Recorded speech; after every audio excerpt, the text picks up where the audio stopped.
골경화가 뭡니까, 박사님? 위에 뼈와 아래 뼈 사이가 좀 떠 보이잖아요. 예. 원래 그 사이에는 연골이 있는데 엑스레이 보이지 않는 그 연골이 닳아 없어지는 거예요. 그 연골은 뭘 하는 거냐면 충격을 받을 때 쿠션 역할을 하는 건데 걔가 없어지니까 연골이 없어지면 충격을 흡수하는 게 없어져서 뼈와 뼈끼리 충격이 되게 심해지는 거거든요. 위아래 뼈가. 그럴 때 충격이 점점 강해질수록 뼈가 단단해지는 거. 그걸 갖다가 이제 골경화 현상이라고 하고 요거는 다른 의미보다는 저런 게 보이면은 아 굉장히 오랜 기간 동안 이 무릎에 무리가 많이 갔구나라는 그런 또 관절염이 좀 진행이 됐구나라는 거를 보여주는 그런 어떤 소견이 될 것 같습니다. 근데 직길 박사님, 뼈가 단단해지면 좋은 거 아닌가요? 그 다른 뼈에서는 그게 맞는데요. 관절에서는 뼈가 단단해지면 안 되는 것이 연골은 신경이 없어요. 그래서 연골끼리 부닥쳐서 안 아픈 건데 연골이 없어지는 순간 그 밑에 있는 뼈는 신경이 있거든요. 그러니까 뼈끼리 부딪히는 게 강해지니까 아픈 거예요. 우리 왜 뼈를 깎는 아픔이 있다 그런 표현 하잖아요. 뼈에는 신경이 굉장히 예민하게 분포가 돼 있어서 그런 겁니다. 그렇군요. 제가 70이 넘었는데 이 관절염이 생긴 건 당연한 거죠. 네, 그렇죠. 뭐 한 70세 정도가 되면은 관절염이 생기는 거는 어떻게 보면 당연한 일이긴 하고요. 예. 보통 퇴행성 관절염이 여자분들의 경우는 그 완경기 이후에 주로 많이 발생하거든요. 보통 한 55세에서 한 60세 이후에 시작을 합니다. 여기 요 사진에 보면 저렇게 하얗게 보이는 거 있죠? 저렇게 하얗게 보이는 것이 연골세포인데 저거는 태어날 때 갖고 태어난 것으로 끝나고 살면서 재생이 안 돼요. 또 생기지는 않거든요. 평생 내가 갖고 살 것을 이제 조금씩 잃어가면서 사는 건데 두 분의 경우는 제가 보니까 일을 너무 많이 하신 것 같아요. 육체적 노동을 하게 되면은 관절에 무리가 많이 가고 퇴행성 관절염이 좀 빨리 심하게 올 가능성이 높아집니다. 잠깐 이명아 님이 식당에서 어떤 일을 하는지 한번 보시겠습니까? 네. 이렇게 만두를 매일 아침에 서서 하시는 거예요, 또? 아유, 아이고, 계속 서서 일을 하시는구나. 아니, 몇 시간이나 이렇게 그때를- 서서 일을 하세요, 보통? 하루에. 아침에 8시에 출근해서 네네네. 점심 장사 끝나고 잠깐 쉬고요. 네. 복대 안 차면 일을 못 해요. 허리가 아파서. 영상에서 봤듯이 식당 일을 이렇게 하다 보면은 서 있는 시간이 아주 길잖아요. 네. 이렇게 서서 움직일 수 있게 도와주는 게 사실 무릎의 연골인데 네네. 이 무릎 연골의 두께가 보통 한 3mm 정도밖에 되지 않습니다. 아주 얇죠. 되게 얇아요. 엄청 얇네요. 되게 얇은데 이 3mm 정도밖에 안 되는 이 두께의 연골에 체중을 싣고 서 있는 거거든요. 연골의 그 단면적은 요만해요. 일단 요 작은 단면적에 체중을 싣고서 장시간 서 있게 되면은 그게 과도하게 압력이 가중되게 되고 그렇게 그럼으로 인해서 이제 이런 관절염이 생기는 건데 게다가 지금도 쪼그려 앉아서 김치를 담그신다고 제가 들었거든요. 근데 김치를 직접 다 담궜었어요. 근데 쪼그려 앉아서 담그면 진짜 힘들 텐데. 그래서 사실은 서 있는 자세보다 쪼그리고 앉아서 있는 자세에서 무릎이 훨씬 더 압력을 많이 받는 거예요. 그래서 무릎에 받는 압력은 섰을 때보다 더 커져서 체중의 8배까지, 작게는 3배까지도 이게 늘어나게 되고 이걸 뭐 한 20년 하셨다고 하니까 무릎이 저 정도 되는 건 어떻게 보면 너무나 자연스러운 일이라고 할 수 있어요. 그러네요. 아유, 일을 좀 쉬셔야 되는데 어떡해요. 옆에 그럼 정옥숙님은 어떠신가요? 정옥숙님은 이 손가락 자체를 보게 되면은 엄지 손가락의 중간 관절이 있는 부위, 네, 그 부위죠. 그 부위가 관절염이 굉장히 많이 진행이 돼서 관절 간격이 저기도 저렇게 하얗게 보이죠? 네. 저는 이제 골경화 현상도 있지만 관절 주변에 뿔이 난 것처럼 아까 그런 것처럼 골극 현상도 굉장히 심한 편이에요, 이분. 정옥숙님 영상을 한번 보겠습니다. 아유, 손가락이 불편하신데 맨손으로 저렇게 설거지를 하세요. 아유, 엄지손가락이 아프셔가지고. 지금 보니까 엄지손가락 아파서 엄지손가락은 안 잡으려고 하시네. 네, 엄지를 안 쓰려고 하는데 쓰여요, 또 한 번씩. 그러니까 안 쓸 수 없죠. 어쩔 수 없으니까. 아, 그럼 막 그릇 떨어뜨리고 그러시겠어요. 좀 굉장히 그 관절이 부어 있잖아요. 네네. 붉어져 있고 저게 엄청 심한 겁니다. 저 손가락의 모습으로 봐도. 밴드를. 밴드를. 그냥 진짜 밴드네요.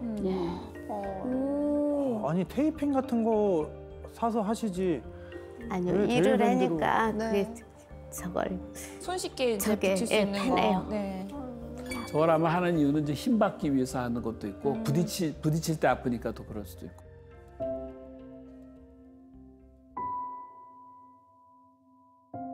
아유, 많이 서러우셨나 봐요. 힘들어가지고 눈물이 막 나세요. 네. 얼마나 힘드셨으면.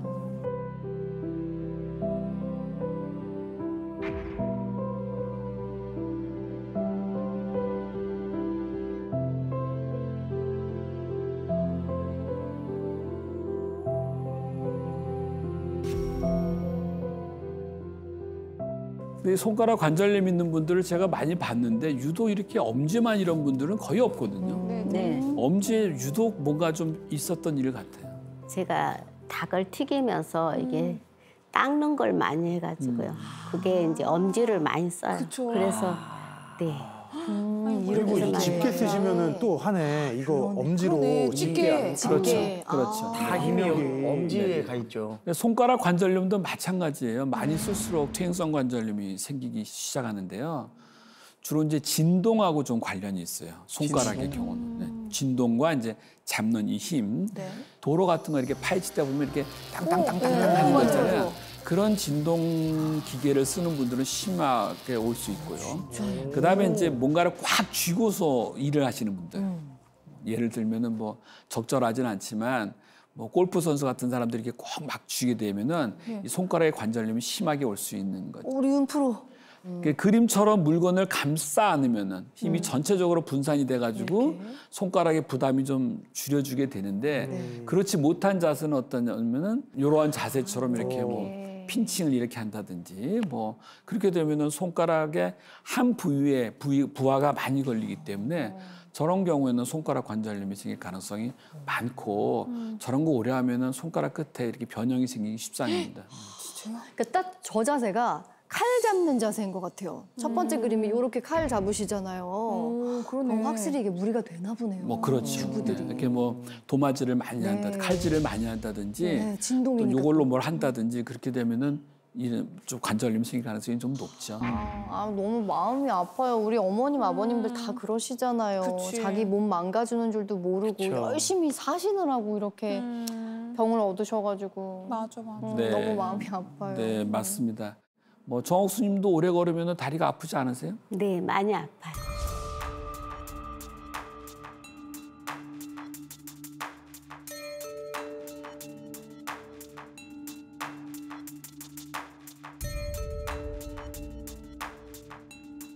정옥수님의 이 무릎 엑스레이는 사실은 좀 전에 이명아님보다는 많이 좋죠. 요렇게 요 정도가 됐는데 아프시다고 하면 이제 퇴행성 관절염의 초기 증상, 시작을 했구나라는 것을 의미할 수 있습니다. 두 분의 관절염이 더 심해진 이유가 또 있습니다. 이게 뭘까요? 심해진 이유? 심해진 이유요?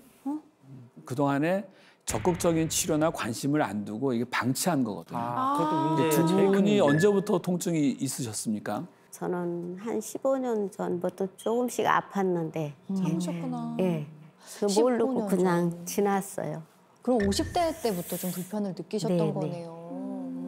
근데 그런데도 병원에 많이 안 다니셨어요? 네. 참으신 이제 지금 이렇게 아파서 이제 다니고 있어요. 네. 저 같은 경우는 이렇게 많이 아프기 시작한 건 한 3, 4년 전. 그때서부터 이렇게 아팠어요. 그전엔 괜찮았거든요. 네. 그래도 병원에 안 가셨죠? 그때 아프고 나서는 간간히 갔어요. 침 맞고. 침 맞고. 침 맞고. 예. 대부분 그러세요. 바쁘니까 네. 뭐약 먹고 또 일이 많잖아요. 네. 그 누가 대신해 줄 수도 없고. 나이 들어 생기는 거라고 생각하고 그냥 어쩔 수 없다 이렇게 하고 좀 방치하는 거죠. 그러는 사이에 이제 무릎 연골은 점점 악화되고 그 퇴행성 관절염 그럴 때 우리가 이 염이라는 표현을 쓰잖아요. 네. 이 염이 무슨 의미인 줄 아세요? 그 염이 한자로 보면 이렇게 불화자 두 개 있는 네. 그 불염자 아닌가요? 네, 맞습니다. 이게 불이 났는데 그럼 안 끄면 어떻게 될까? 더 커지지. 활활 타요. 네, 번지고. 맞습니다. 네. 이 나이가 들면은 연골이 점점 없어지고 얇아지고 그런데 거기에 또 육체적인 노동으로 스트레스를 주고 또 사실 또 완경이 되면 또 체중이 좀 불어요. 그러니까 이게 모든 게 더 악화되는 거죠.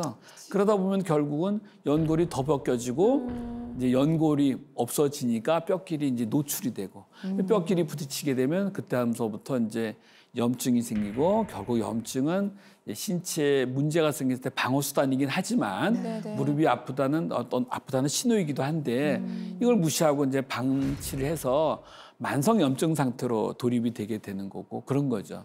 우리 불 지나가지 못하면은 뭐 다 타버리잖아요.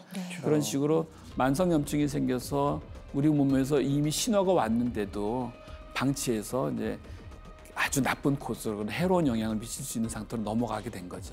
그러니까 뭐든지 초기에 사실 잡는 게 제일 중요하다 하잖아요. 그러니까 못 그러다 보니까 방치를 하고 또 그게 또 퇴행성 관절염으로 또 이어지게 된 거겠죠.